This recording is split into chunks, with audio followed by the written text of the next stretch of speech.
Black Rising, written by Kevin Barron, narrated by Ray Hurd. Chapter 1. The white pickup truck sped through the entrance of the First Avenue Tunnel, heading north in Manhattan. The occupants were two members of the White Brotherhood who had recently been acquitted of brutally raping and beating a 16-year-old black girl in Queens. It was after midnight, and there was a slight cool breeze coming from the direction of the East River to their right. The men were intoxicated and preoccupied in a discussion over the two women they met in the bar who rejected them, too busy to notice the black Kawasaki motorcycle that had been trailing them since they left the bar. With the exception of the hum of the motorcycle, the night was eerily quiet, as the Kawasaki kept 3 car lengths behind the pickup. The truck began to exit the tunnel as it traveled slightly uphill, slowing to stop at the red light. "This is Tech 3. The cameras have been disabled. You have a go." "Roger that," said Marcus, the driver of the bike, placing his hand on his ear device. The Kawasaki with its 2 passengers quickly closed the gap and positioned itself a few feet away on the driver's side of the pickup. The bike riders, clad in black, zeroed in on their target. The driver glanced at the assassins out the corner of his eye, unaware of what was about to happen. Before the light turned green, the black passenger of the Kawasaki released her grip from around the waist of the driver, reached into her black leather jacket, and with deadly accuracy fired 2 silenced shots into the temple of the driver.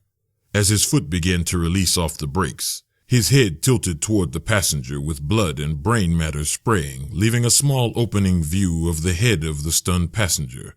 Enough of an opening for the assassin to fire 2 rapid shots to the top of the head of the other man, sending skull fragments out of the passenger's side window. As the light turned green, the motorcycle screeched away, leaving a trail of smoke and death. The pickup slowly drifted towards the sidewalk, over the curb, stopped only by a silver lamppost. Marcus and Zarita entered the garage of Blackguard Security and Information, located on Jerome Avenue in the Bronx. Blackguard was one of many fronts for the Liberation Organization. As a corporation, it was a bodyguard service, installed security systems, a licensed locksmith, bought and sold information, and a private investigation firm. Marcus and Zarita dismounted the motorcycle, and it was immediately taken by a mechanic to a secluded area of the garage. They proceeded to the private elevator, which took them to the top of the 5-story building. As they got off, the guards took their weapons, while cameras located in the hallways focused on the activity. 2 more guards arrived and directed them to separate rooms to discard and change their clothes. Roger Mayhem, who was the captain of security and the chief of demolition, bagged their clothes and weapons and made his way down the T-shaped hallway, took a left turn and knocked 3 times on the green door. Lisa, a petite, light-skinned black woman, in her early 20s, with curly black hair that hung down just above the middle of her back, opened the door. She removed the hair from her face, exposing her thick eyebrows, dreamy eyes, and the small gold earrings of her left nostril. "Take these to the abandoned building on 183rd and burn them." "Okay," Lisa responded, in a soft, sleepy voice. She took the large green plastic bag and hurried to the fire exit, leading to the black alley of the building. Roger turned around and headed back to the communication room. Roger was a strong, well-built man, slightly over 6 feet. The years of martial arts training and bodybuilding had paid off handsomely. His thin mustache hovered over his caramel-colored lips. The ex-Marine was about to enter the red door of the communication room when Charles, the young new recruit, hurriedly approached him. "You called for me, sir?" "Yes," Roger replied, as he handed him the black bag. "Dismantle and spread these pieces up and down the Hudson. No 2 pieces in the same place." "Roger," Charles said, and then smiled. "No pun intended," as he hurried away to carry out his duty. Roger returned the smile and shook his head and shouted, "Make sure you're not being watched." Charles nodded and waved his hand. Marcus and Zarita entered the black door of their debriefing. Waiting for them were 3 men: Lloyd Hillman, the intelligence chief; Jim Baines, the head of Cell 3, of which they belonged to, and Tony Williams, second in command of intelligence and chief of military operations. They entered and sat in 2 folding chairs that were located in front of the long table across from the 3 men. "Peace, brother. Sit." Marcus and Zarita responded in unison. Peace. Jim Baines, a dark-skinned man in his mid-40s with a receding hairline and strong, stern face, opened for interrogation. Was the mission a success? I believe we were, Marcus answered. You believe, Baines responded, raising his voice and eyebrows. Yes, I believe. I'm sure they were terminated, but you never know who may have witnessed what happened or followed us. Are you saying you are not sure whether you were followed or not, yet you entered the building? Hillman probed, with annoyance. Zarita immediately jumped in. The mission was completed. The targets were eliminated. We took all precautions. We followed the route given to us. I did not observe anyone trailing us. How do you know the targets are dead? Williamson asked. I saw their heads explode, Zarita answered with attitude. For a moment there was silence. What was the route you took? As I said before, the route was given to us, Zarita said with annoyance. Hillman's left eyebrow rose, indicating that he did not care for her tone. Before Hillman could respond, Marcus interceded. We proceeded straight for 3 blocks, turned left across town to the West Side Highway. Then we took the highway to the Cross Bronx, and from there to here, after sighing, Zarita added. I was monitoring the situation the whole time. My partner is an excellent driver. We are professionals. This line of questioning is insulting. Perhaps it is, but nevertheless it is necessary and it is procedure. And you know that, so let us proceed without the attitude, Baines said. The interrogation went on for another hour, covering all details and specifics before Marcus and Zarita were allowed to leave.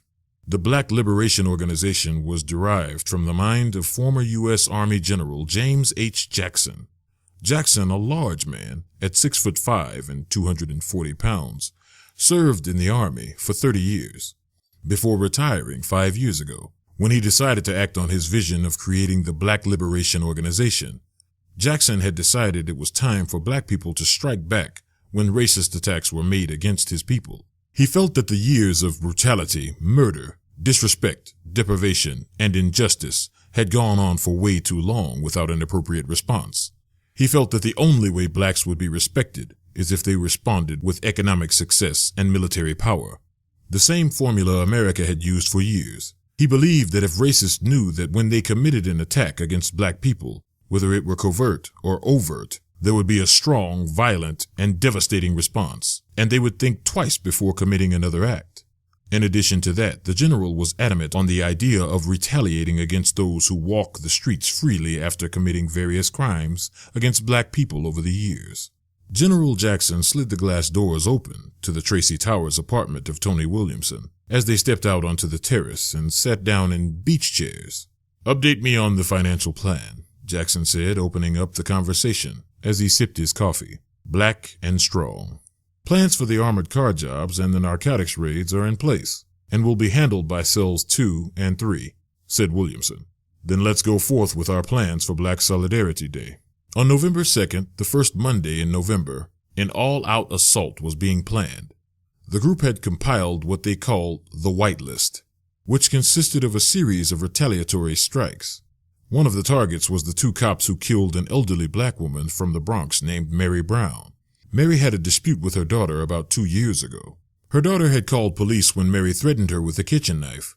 When police arrived, Brown still possessed the knife around 25 feet from both her daughter and the police. As she cussed at them both, the police ordered her to drop the knife, but she continued to rant and rave, but made no movement toward them. Suddenly, 2 officers opened fire, emptying their pistols into Brown's body. Later, both white officers were completely exonerated of any wrongdoing and remained on active duty. Richard Donaldson, head of the still very active New York State Ku Klux Klan, was included on the list, along with the bombing of the Park Avenue building, which was the home of the largest collection of billionaires in the country. There were plans also for transportation and communication disruptions, including bridge bombings, abandoning vehicles on highways, and a drone attack on the airport. Put the plans in motion. Have Lisa make the recording. Confirm the meeting with the Chinese. Soon the world will know who the Black Liberation Organization is. Congratulate Cell 3 on the White Brotherhood job. I will, Williamson answered. Jackson turned his back to Williamson, with his hand on the balcony, and took in the spectacular view of the orange-red sunset before him, spanning both the Bronx and part of Upper Manhattan. Soon, they will know what it is like to be the victim, to be shoved into a corner, To have no way out. To live in constant fear. To suffer. He paused and then picked up a thick green book with black lettering of the table. The book was titled The Philosophy and Opinions of Marcus Garvey. He held up the book. Garvey asked back then, "Where is the Black Army?" "Well, here we are, Mr. Garvey." Marcus entered the entrance of the cooperative apartments on the Grand Concourse in the Bronx. "Mr. Brooks, how are you?" asked the doorman. "Tired, Jimmy. How about you?" he said in a deep, scratchy voice. "I'm fine, sir. You have company upstairs." "How long's she been up there?" "About 20 minutes. She said I could call her when you arrived."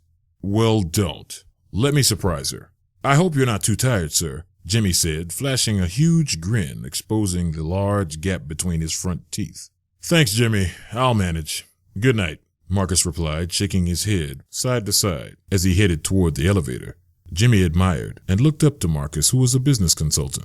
It was Marcus who recommended Jimmy for the doorman position to the co-op as a favor for an old girlfriend. At the time, Jimmy was going through financial and personal problems.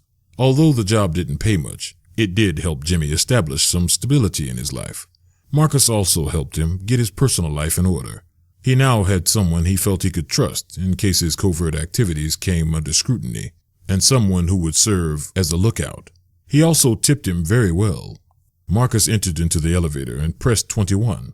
He sighed as the day's activity entered and left his mind in a matter of seconds.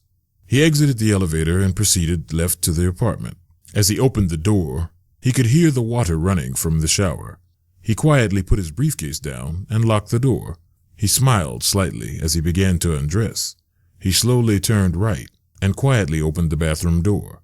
As the steam rolled out, Marcus rushed in and approached the sliding shower doors. Slowly and quietly he slid in. Lisa's back was to him as she let the hot water run on her long, black, curly hair and streamed down her petite body. Marcus came up behind her and grabbed her quickly with both hands, pressing up against her body. Lisa let loose a piercing, high-pitched scream and fired an elbow into Marcus's right rib. Then, almost simultaneously, she lifted up her leg and slammed her heel down on Marcus's left foot. He grunted in pain while releasing his grip on her. She quickly turned and faced him with her small fist balled up and ready to strike, when she realized who her attacker was. "Hold it! Hold it!" he shouted with his guard up to prevent any further damage. He displayed a half-smile, half-grimace on his face. "Are you crazy?" she shouted with her eyes bulging out and water dripping down her smooth caramel face. "You scared the hell out of me. Are you trying to give me a heart attack or something?" "You should be more alert," he replied. "You could have gotten hurt," Marcus said as he rubbed his ribs and then bent down to examine his stomped foot. As he bent over, Lisa gave him a loud, wet slap on the back of his neck. He quickly straightened up. "Damn! What you trying to do to me?" She attempted to throw a jab, but he coolly blocked it. "All right, that's enough. I'm sorry," he said as he cautiously closed the gap between them. I'm sorry, he said with a raspy, sleepy voice. As he got closer and closer, she began to relax. He started to nibble on her neck, then her lower cheek. "Forgive me," he said as her resistance slowly melted away. "You know you are very violent," he continued as they both laughed. "And you're crazy." Marcus gently and softly began kissing her face before working his way to her lips. As the room continued to steam up, after several minutes of passion, they finally released each other's tired, limp, wet bodies and got out of the steamy bathroom. They put on his and her terry cloth robes and sat on the black leather couch in the sunken living room. Lisa began playing with Marcus' curly, damp hair on the back of his head. "You know that puts me to sleep," he said. "Aren't you ready for bed?" she said as she continued playing with his hair. "Are you ready for round two?" Marcus smiled. "I'm ready for some peppermint tea, okay?" She sighed as she rose and headed toward the kitchen. Marcus slowly rose and walked over to the CD rack. He pulled out the speeches of Malcolm X, turned the power on, and put it in the CD player and gently sat back down. Malcolm's voice then permeated the room. Chapter 2. Zarita arrived at her apartment building on Sedgwick Avenue in the Bronx. She was fortunate to find her parking space only a few feet from her building. She carefully scanned the area as she got out of her black Dodge Avenger. The block was empty and silent, with the exception of faint sounds of cars on the nearby major Deegan Highway. She dug into her black leather bag for her keys. Finally locating them, the sociology professor from Bronx Community College unlocked the front door to the building. Once in the vestibule, she opened her mailbox, took out her mail, and began to flip through the envelopes, while periodically scanning the area. A sweet aroma caught her attention. She knew it was coming from the purple greeting card envelope. The aroma was a familiar one, the only cologne Marcus wore. He remembered that today was the day they first met. The card, the aroma, and the memories brought a smile to her weary but beautiful face. She pushed back the braids which fell over her face and briefly reminisced to her romantic interlude with Marcus before they broke up.